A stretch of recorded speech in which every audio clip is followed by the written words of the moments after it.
I, Rachna Agrawal, welcome you all in today's class 12th Rainbow Compulsory English book first. And the chapter that is going on is water.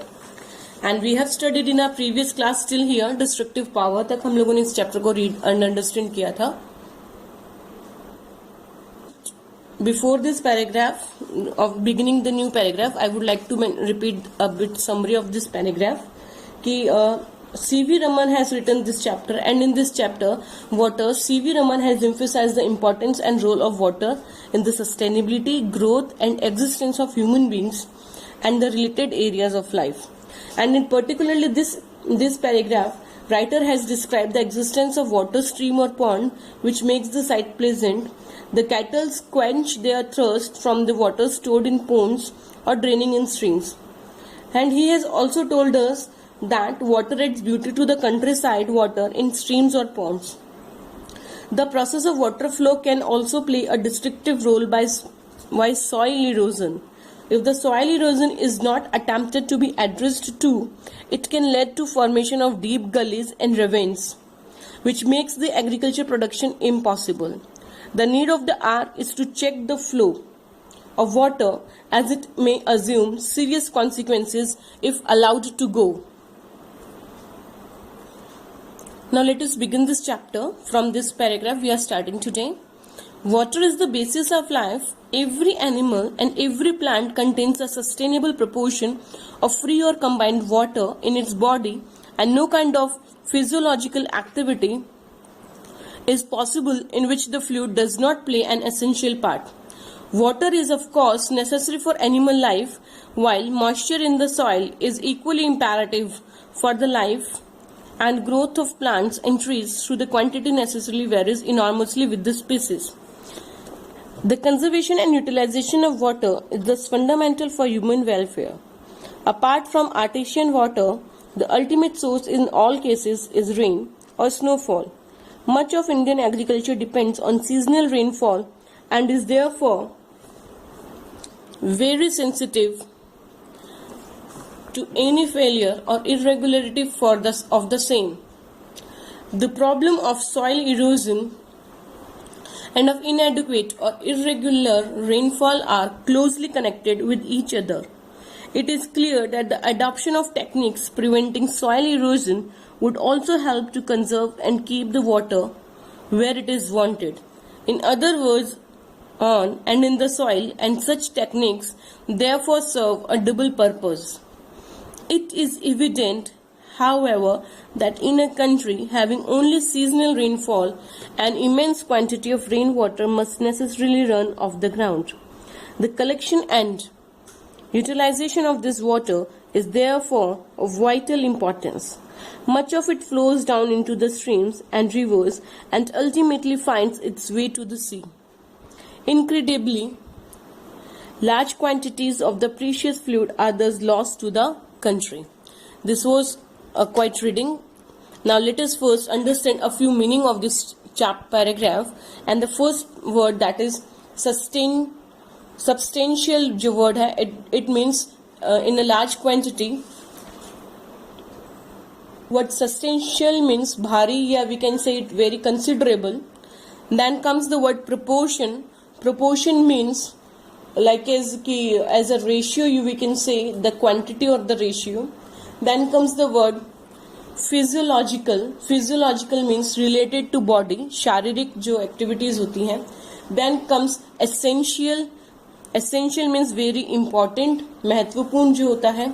Then comes the next word is moisture, having a bit amount of small quantity of water inside, like is nami. Then comes the word imperative. Imperative का मतलब हो जाता है very important या जरूरी. Then comes the next word necessary भी हम कह सकते हैं imperative को. Then comes the next word is enormously.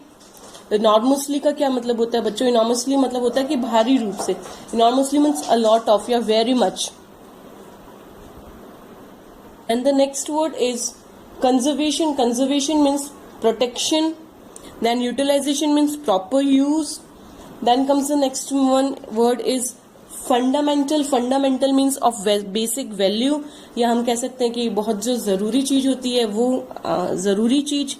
Then comes the next word is artesian water. Artesian water means water from deep wells, और जो झरनों या गहरे कुओं से जो पानी होता है उसके लिए हम कहते हैं artesian water. Then comes the next word is, all these are okay. Then we can say that sensitive. Sensitive means like is very soft, delicate or related to संवेदनशील, very easily affected जो होता है, that is called sensitive. Then comes inadequate. Inadequate means not enough, ज़्यादा पर्याप्त मात्रा में नहीं होना, in less quantity. Then comes the next word, we can say adoption. Adoption means to take in practice, following that tradition, कोई practice में लेना उस चीज को. Then comes the next word, we can say is, then comes the next word ultimately. Ultimately means like is कि we can say कि finally, अंततः या आखिरकार, finally we can say this is called ultimately. Now let us understand this paragraph. Author in this paragraph wants to say that water is the basis of life. No cattle, no plants can survive without this water. There is a very compulsion, there is a dire need to evolve sources and proper methods to conserve rainwater. Soil erosion and cutting down of trees should be taken proper care. That has been discussed in this paragraph. Let us understand this paragraph in Hindi for better understanding. कि पानी जो होता है that is the base for our living. Every animal, चाहे वो plant हो चाहे animal हो, everybody needs for their activities of body के survival के लिए जो भी activities उनको करनी है, physiological activity जो भी होती है, वो सब कुछ उन लोगों को वाटर के थ्रू ही पॉसिबल है. Without water it is not at all possible, because water plays very important role to perform physiological activities.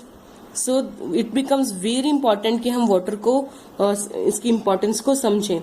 Water truly, water के लिए हम कह सकते हैं of course it's very necessary for every animal life. हर एक प्राणी के लिए, हर एक इंसान हो चाहे प्राणी हो, सबके लिए बहुत ज्यादा जरूरी चीज हो सकता है. बिकॉज कि प्लांट्स की अगर हम बात करते हैं तो इसका जो मॉइस्चर होता है वो सॉइल के अंदर होता है, एंड बिकॉज कि मिट्टी के अंदर जो मॉइस्चर होता है उसी से ही तो पेड़ पौधे जो होते हैं वो ग्रो कर पाते हैं. उनकी ग्रोथ के लिए बहुत ज्यादा एसेंशियल हो जाता है पानी जो होता है. हर एक के लिए हम ये कह सकते हैं कि इट्स की क्वांटिटी जो होती है वाटर के लिए सबके लिए डिफरेंट होती है. किसी को कम पानी का कंजप्शन चाहिए होता है, क्वांटिटी ऑफ वाटर, किसी को ज्यादा पानी की क्वांटिटी की रिक्वायरमेंट होती है. तो अलग अलग प्लांट्स और एनिमल्स को वाटर की रिक्वायरमेंट अलग अलग हो सकती है. It can be different.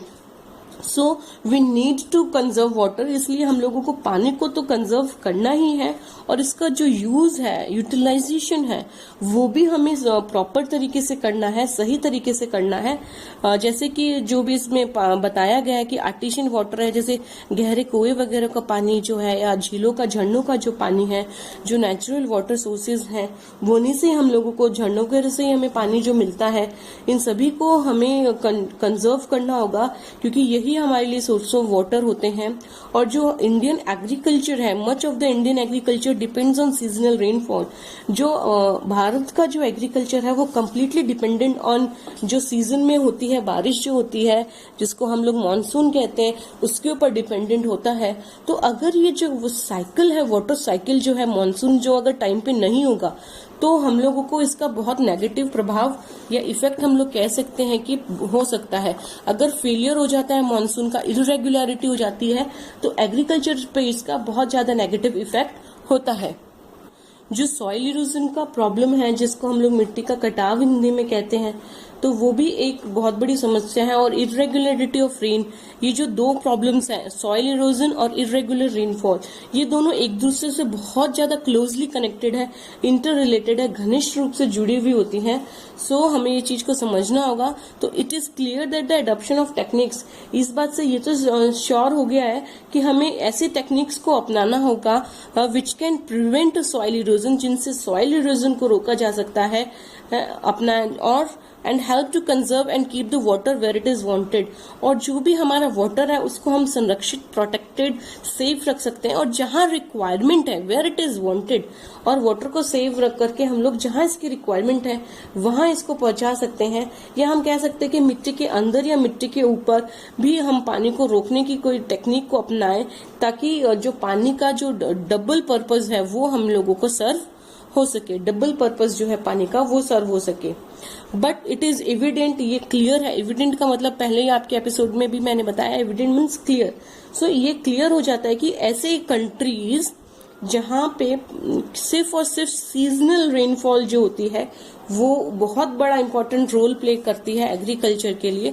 और वो सिर्फ सीजनल रेनफॉल भी जब होती है वो भी मतलब ज्यादातर पानी जो है वो जमीन में बहकर चला जाता है, तो हम लोगों को इस चीज के ऊपर बहुत ज्यादा ध्यान देना पड़ेगा कि वो मिट्टी में एब्जॉर्ब, वेस्ट ना हो, उसका प्रॉपर कलेक्शन हो, उसका प्रॉपर यूटिलाइजेशन हो पानी का, ताकि जो नदियों में और जो झरनों नदियों में पानी बह जाता है उसको हम लोग समुद्र में पहुंच जाता है, बहुत ज्यादा पानी जो है उसको हम लोगों को प्रॉपरली कंजर्व करना है, प्रोटेक्ट करना है। तो इस तरीके से इनक्रेडिबली, जिसको हम लोग बिलीव नहीं कर सकते हैं कि लार्ज क्वांटिटी का जो पानी है वो हमारे हाथ से, ये जो प्रीशियस फ्लूइड है, प्रीशियस फ्लूइड यहाँ पे है वाटर, जो है कि हमारे हाथों से बह करके समुद्र में चला जाता है। हमें उसको प्रिजर्व करना है, कंजर्व करना है। Now let us continue. The harnessing of our rivers, the water of which now mostly runs to waste, in a great national problem which must be considered and dealt with on national lines. Vast areas of land which at present are mere scrub jungles could be turned into fertile and prosperous country by courageous and well-planned actions. Closely connected with the conservation of water supplies is the problem of afforestation. The systematic planting of suitable trees in every possible or even impossible areas and the development of what one can call civilized forest, as distinguished from wild and untamed jungles, is one of the most urgent needs of India. Such plantation would directly and indirectly prove a source of untold wealth to the country. They would check soil erosion and conserve the rainfall of the country from flowing away to waste, and would provide the necessary supplies of cheap fuel, and thus render unnecessary the wasteful conservation of farmyard manure into a form of fuel. Now let us first understand a few word meanings of this paragraph. Harnessing means किसी चीज को control करना, regulate करके काम में लेना. Then the word, let us understand it can be considered, मतलब होता है through over, thought over, जिसके ऊपर हम लोग थोड़ा विचार करते हैं. Then comes dealt with means taken care of, जिसका हमने ध्यान किया है. Then vast means very big, as I have already told, बहुत बड़ा एरिया जिसको हम कहते हैं.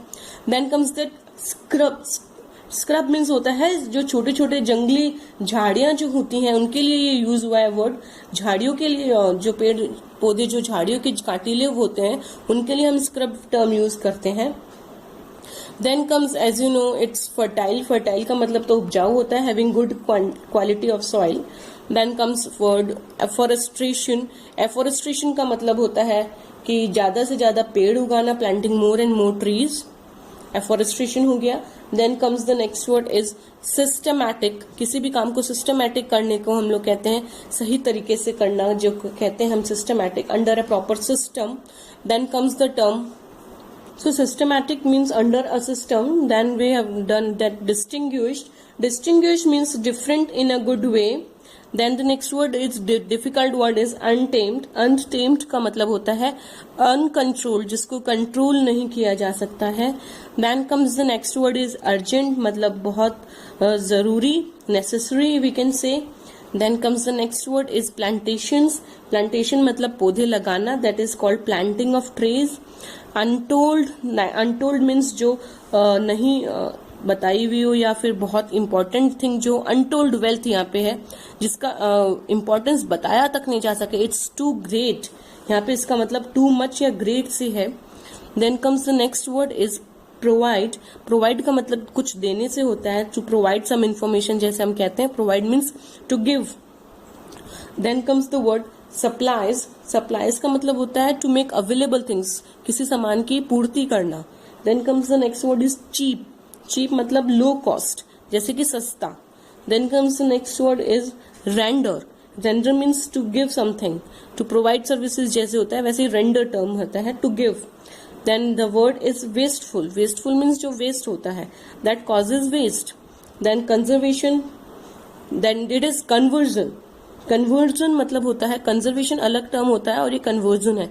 कन्वर्जन का मतलब होता है चेंज, किसी चीज को कन्वर्ट करना। कन्वर्ट से conversion, it is to make some changes.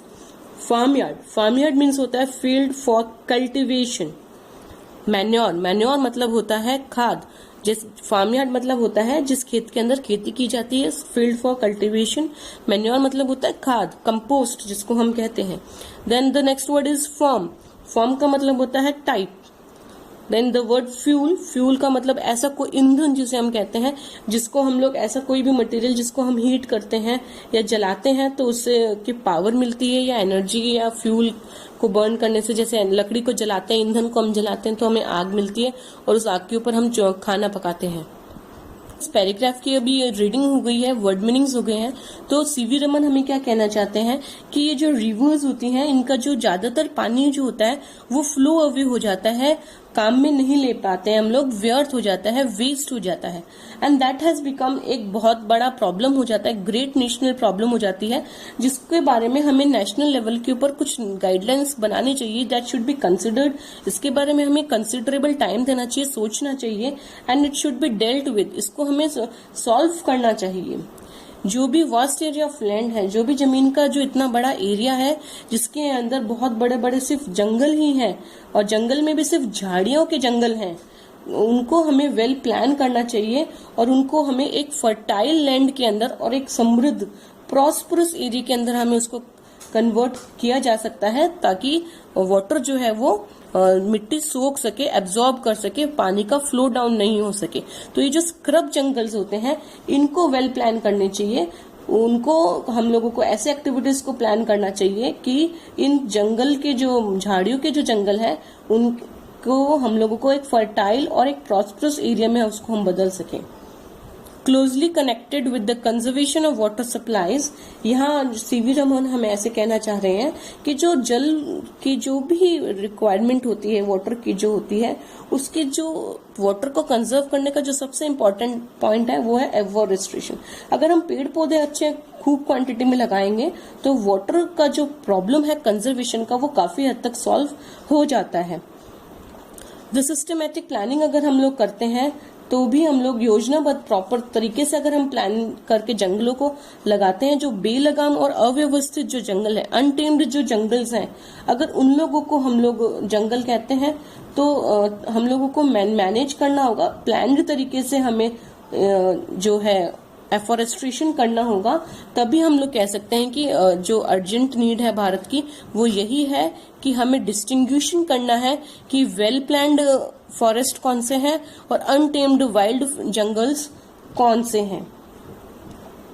और जो प्लांटेशन जो होगा वो डायरेक्टली और इनडायरेक्टली कंट्री के लिए जो है एक बहुत अनटोल्ड ग्रेट वेल्थ हो सकती है। प्लांटेशन जो होते हैं, जो पेड़ पौधे जो होते हैं, वो वाकई में इंडिया के लिए एक अच्छी वेल्थ के रूप में काम कर सकते हैं। डेफिनेटली ये सॉइल इरोजन को प्लांट्स, अगर हम एफोरेस्टेशन करेंगे तो सॉइल इरोजन को भी रोकेंगे और जो पानी फ्लो होके चला जाता है उसको भी रोकेंगे। तो इस तरीके से हम कह सकते हैं कि इसके तो मल्टीपल यूजेस हो जाएंगे, जैसे कि पानी के बारिश के पानी को रोकेंगे और फ्यूल की जो हमारी सप्लाई है उसको ये सॉल्व करेंगे, हमें मैन्योर देंगे खेती के लिए जो हमें जरूरी होती है। तो इस तरीके से अगर हम प्लांट्स लगाते हैं तो हमें बहुत सारे बेनिफिट्स होते हैं। जैसे कि अभी फिर से मैं ये बात रिपीट कर देती हूँ, अगर हम एफोरेस्ट्रेशन करते हैं तो इससे हमें क्या क्या बेनिफिट्स होंगे कि भूमि का जो कटाव है, जो सॉइल इरोजन है वो रुकेगा, वेस्टेज ऑफ वाटर जो है वो रुक जाएगा, पानी का कंजर्वेशन करना इजी हो जाएगा, और जो इजी और चीप रेट के अंदर जो फ्यूल मिलता है वो हम लोगों को मिलना हो जाएगा। और खेतों के अंदर जो एक तरीके के मैन्योर जो यूज होती है जिससे कि सॉइल की फर्टिलिटी बढ़ती है, उसके अंदर भी इसकी यूटिलिटी हो सकती है। तो ये सब बेनिफिट्स उन्होंने हमें बताए हैं एफोरेस्ट्रेशन के। और अनटेम्ड जंगल्स को डिस्टिंग्विश करना चाहिए सिविलाइज्ड फॉरेस्ट से, they should be distinguish with each other. यहाँ तक सीवी रमन ने हमें बताया है। को हम जितना ज्यादा लगाएंगे वाटर का कंजर्वेशन जो है उतना ही इजी होगा। यही विचार हमारे साथ ऑथर ने इस पैराग्राफ